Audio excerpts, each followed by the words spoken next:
तो बच्चों हमने शुरू किया था जिम्नोस्पर्म्स और जिम्नोस्पर्म्स में हमने लाइफ साइकिल कर लिया था पाइनस का। आज हमने कुछ करना है अबाउट साइकस। साइकस है जो वो भी जिम्नोस्पर्म है बट थोड़ा सा अलग है, तो बहुत थोड़ा सा इसके बारे में हम करेंगे अबाउट साइकस। साइकस है जो ये slow growing, very slow growing palm है। पाम ओरिजिनल पाम नहीं है बट इसको बोलते हैं पाम। तो ये स्लो ग्रोइंग पाम है and it is also known as living fossil. Living fossil मैंने बताया था कि ये अकेला ही साइकस है जो अपने किसी पूरे इतने बड़े ग्रुप में से सिर्फ साइकस ही बचा, बाकी सब इसके ग्रुप के मेंबर्स एक्सटिंक्ट हो चुके हैं और इसकी सिर्फ 6 स्पीशीज है जो अभी अर्थ के ऊपर प्रेजेंट है। Living fossil with only 6 live species. Cycas है जो इसके पास रूट्स हमने किया था 2 टाइप की होती है, एक होती है टैप रूट और दूसरी होती है कोरलोइड रूट। जो कोरलोइड रूट है इसके अंदर blue green algae symbiotically associated होती है। Symbiotically associated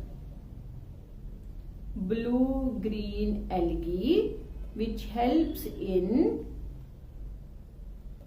nitrogen fixation। तो ये नाइट्रोजन फिक्सेशन का काम करेगी। इनका स्टेम अनब्रांच्ड होता है, पाइनस में ब्रांच्ड होता है, इनका स्टेम अनब्रांच्ड होता है। इनकी जो है क्या होता है, अनब्रांच्ड होता है एंड राउंड होता है, सर्कुलर होता है इनका स्टेम। और इनके जो लीव्स हैं वो नीडल लाइक नहीं होते, दे आर पिनेटली कंपाउंड। इनके लीव्स पिनेटली कंपाउंड होते हैं। इनकी वेजिटेटिव रिप्रोडक्शन होती है bye means of bulbils. Bulbils होती है फ्लैशी बड्स। सेक्सुअल रिप्रोडक्शन में इनके स्पीशीज है जो वो डायोशियस होते हैं, that is male and female अलग अलग होते हैं। तो मेल प्लांट है जो उसके ऊपर लगेंगे मेल कोन्स। मेल कोन्स में किसकी एग्रीगेशन होती है? यस, माइक्रोस्पोरोफिल्स की। बहुत सारे माइक्रोस्पोरोफिल्स है जो वो एग्रीगेट होते हैं। ऐसे होता है बेटे, जस्ट एक रफ स्केच बना के दिखाती हूँ मैं। एक सेंटर में एक्सिस होती है और इसके अराउंड ऐसे करके माइक्रोस्पोरोफिल्स होते हैं। ऐसे इस साइड होता है,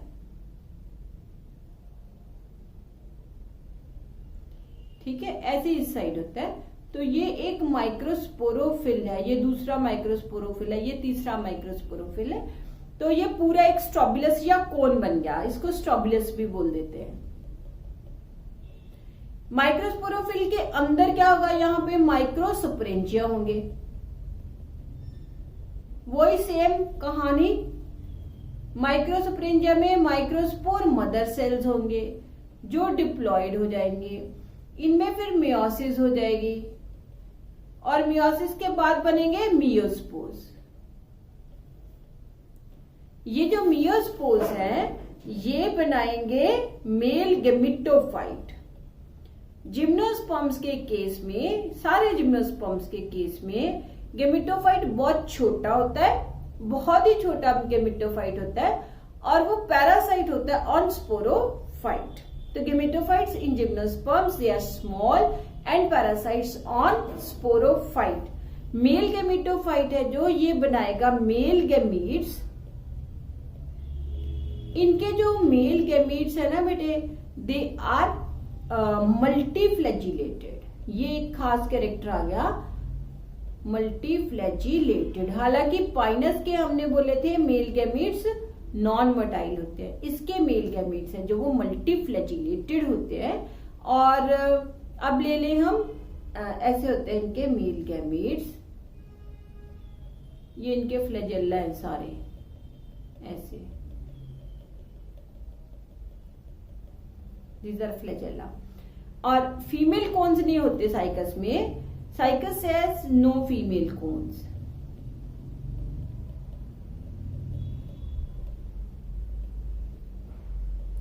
मेल जो गैमीट्स है ना इसके, ये लार्जेस्ट है इन प्लांट किंगडम।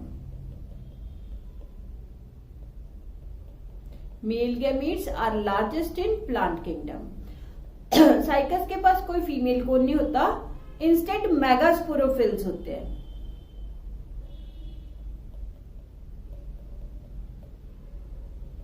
ऐसे इनके ना बेटे मेगास्पोरोफिल्स ऐसे होते हैं, एक स्टॉक होता है नीचे, फिर ऐसे इनके लीव्स होते हैं, ऐसे ऐसे करके लीव्स लगे होते हैं बहुत सारे, और फिर उनके बीच में ऑरेंज कलर के यहां पे ओव्यूल्स होते हैं।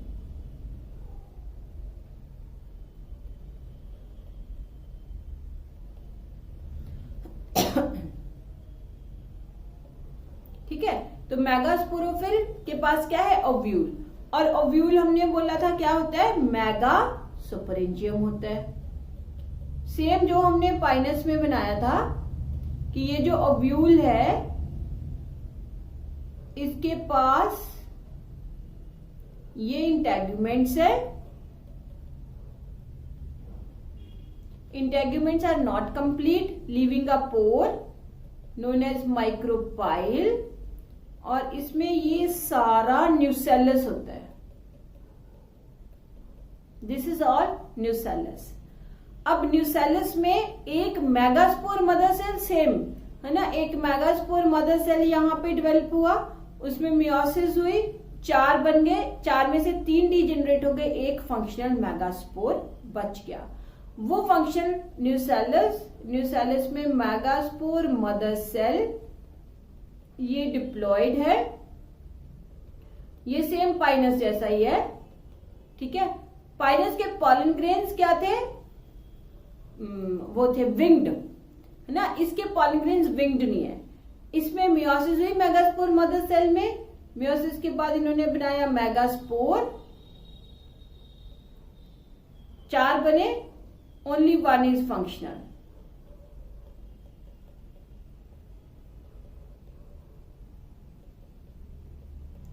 ये जो फंक्शनल मेगास्पोर है इसने बनाए आर्चिगोनिया, इसने बनाया female gametophyte.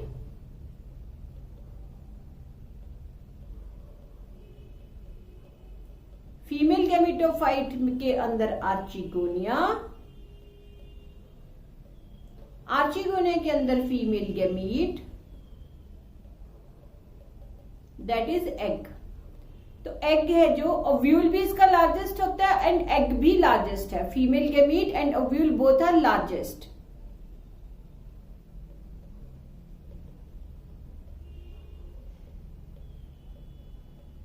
Largest in plant kingdom.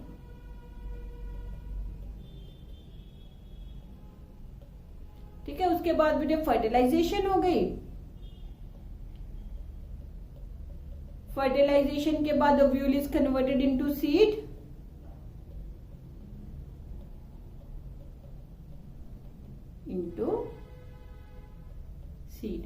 जो पॉलिनेशन है सब जिम्नोस्पर्म्स की anemophilous with the help of wind होती है, और जो फर्टिलाइजेशन है वो होती है with the help of pollen tube, जिसको हम बोलते हैं साइफोनोगैमी। साइफोनोगैमी। तो अब हम एनसीईआरटी रीड करते हैं प्लांट किंगडम की जिम्नोस्पर्म्स की। ठीक है, तो ये हो गया एनसीईआरटी +1 जिम्नोस्पर्म्स। तो जिम्नोस्पर्म्स हैं जो, they are plants in which the ovules are not enclosed by any ovary wall and remain exposed both before and after fertilization, क्योंकि उनके पास ओवरी ही नहीं है। The seeds that develop post fertilization are not covered, that is they are naked. Gymnosperms include medium sized trees और tall trees and shrubs. Herbs नहीं होते इनके पास, one of the gymnosperms the giant redwood sequoia, ये बड़ी बार आएगा आपको 1 mark question. Redwood tree sequoia is one of the tallest tree species. The roots are generally taproot. Roots in some genera have fungal association in the form of mycorrhiza, for example Pinus, while in some others, that is Cycas, small specialized roots called coralloid roots are associated with nitrogen fixing cyanobacteria. The stems are unbranched in Cycas, branched in Pinus and Cedrus. The leaves may be simple or compound. In Cycas, the leaves are pinnately compound. The leaves in gymnosperms are well adapted to withstand extreme of temperature, humidity and wind. To withstand extreme of temperature, humidity and wind. In conifers, the needle-like leaves reduce the surface area. ये adaptation है, क्या है? Needle-like leaves reducing the surface area, thick cuticle, sunken stomata help in reduce water loss. The gymnosperms are heterosporous. They produce haploid microspores and megaspores. The two kinds of spores are produced within sporangia that are borne on sporophylls, which are arranged spirally along an axis to form lax or compact strobili or cones. The strobili bearing microsporophylls and microsporangia are called microsporangiate or male cones. The microspores develop into a male gametophytic generation, which is highly reduced and is confined to only a limited number of cells. This reduced gametophyte is called as pollen grain. The development of pollen grain takes place within the microsporangia. Microsporangia के अंदर ही gametophyte बन गया.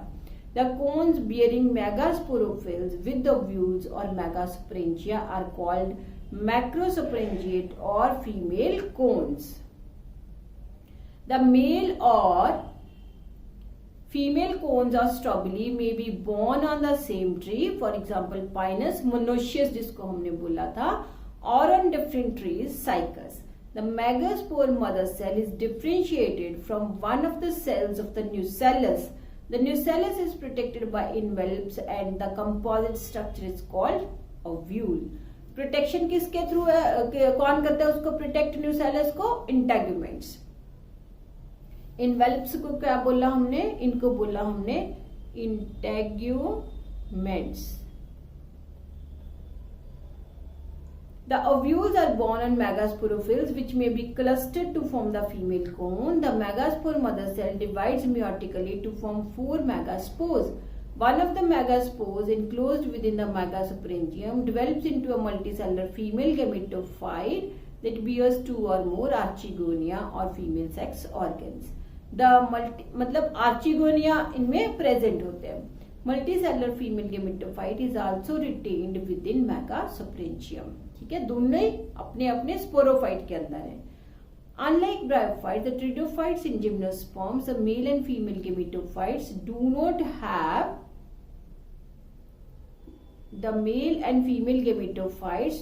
have an independent free living existence. They remain within sporangia, retained on the sporophytes. The pollen grain is released from the microsporangia. They are carried in air and come in contact with the opening of ovules borne on megasporophylls. The pollen tube carrying the male gametes grows towards the archegonia in the ovules and discharge their contents near the mouth of the archegonia. Following fertilization, zygote develops into an embryo and ovules into seeds. These seeds are not covered. तो ये life cycle हो गया gymnosperms का. ये diagrams दी हुई है बेटे. ये जो डायग्राम दी हुई है ये साइकस की है, ये पाइनस है और ये थर्ड डायग्राम है गिंगो की. Third diagram is of गिंगो. तो गिंगो की ये पिक्चर एमसीक्यूज में दी होगी आपको और ये अपने लेबलिंग देख लेने. ये ड्वार्फ शूट है, मतलब ब्रांच स्टेम हो गया, लॉन्ग शूट है. ये इसके सीड्स है बेटे. ठीक है, ऐसे लगता है देखने में जैसे ये इसका फ्रूट हो, बट ये इसके क्या है, सीड्स। बस यही मेन इसमें क्वेश्चन आता है। एक तो आता है कि गिंगो किस ग्रुप ऑफ प्लांट को बिलोंग करता है, और दूसरा इसको आपको लेबल करना होता है, क्योंकि जिम्नोस्पर्म्स है तो इसमें फ्रूट तो होगा नहीं, इसके क्या है ये सीड्स। दिस अब इसकी हमने करने economic importance. Economic importance of gymnosperms.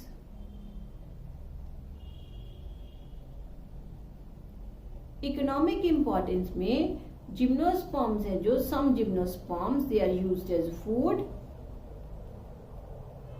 जैसे चिलगोजा या neoza is a dry fruit, वो पाइनस के सीड्स होते हैं। Seeds of Pinus are used as food and is called chilgoza और न्योजा। क्योंकि ट्रीज है तो इसकी वुड है जो वो यूज होगी, they are used as a timber. And third है पेपर बनाने के लिए, wood is used as to make paper. इनकी वुड सॉफ्ट होती है इसलिए मैच स्टिक्स बनती हैं।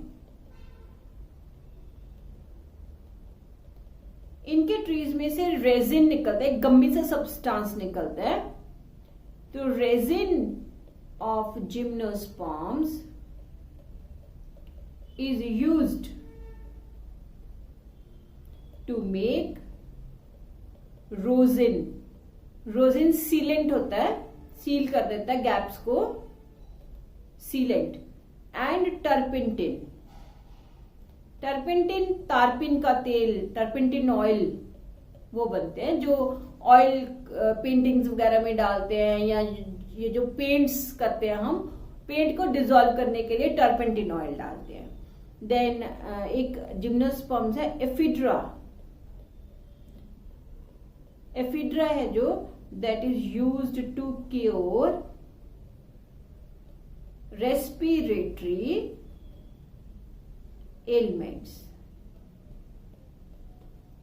तो ये जो बेटे इकोनॉमिक इंपॉर्टेंस है ना जिम्नोस्पर्म्स की, ये एनसीईआरटी ने नहीं दी हुई, आपको सिर्फ एमसीक्यूज के लिए इसको याद करना है, अदरवाइज एनसीईआरटी ने इसकी कोई इकोनॉमिक इंपॉर्टेंस नहीं दी।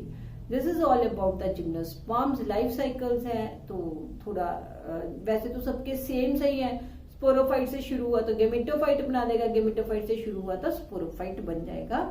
और नेक्स्ट लेक्चर में हम करेंगे लाइफ साइकिल ऑफ एंजियोस्पर्म्स।